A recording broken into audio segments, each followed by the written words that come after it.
Hi friends, ఒక గోడ అనేది సరైన విధంగా ఎలా నిర్మించాలో మీకు నేను చెప్పబోతున్నాను. చూడండి, మనకి ఇక్కడ అనేది ఒక గోడ నిర్మించారు కదా. చూడండి, ప్రతి 3 అడుగులకి అనేది ఒక సీసీ బెడ్ అనేది వేసారనమాట.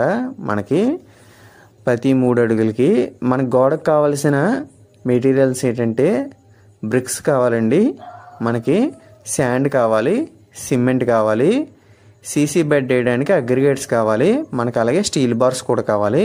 ఇక్కడ చూడండి 9 ఇంచెస్ అనేది పెట్టారనమాట వాల్ థిక్నెస్. ఇక్కడ ఇప్పుడు సీసీ బెడ్ వేస్తున్నారు కదా, అందులోని స్టీల్ బార్ అనేది 8 mm సైజు వాడారనమాట. స్టీల్ బారు చూడండి, మనకి హెడ్లన్నీ కాపాడుతున్నాయి కాబట్టి సర్ఫేస్ షేప్కి దీన్ని హెడర్ బాండ్ అంటారు. ఈ టైప్ ఆఫ్ వాల్ని చూడండి, మనకి థిక్నెస్ కూడా 9 ఇంచెస్ పెట్టారు వాలు. చూడండి, ఇలా కన్స్ట్రక్షన్ చేసుకోవాలన్నమాట. దీని తర్వాత ప్లాస్టింగ్ చేస్తారనమాట గోడ అంతని. ఇలా చేయాలి.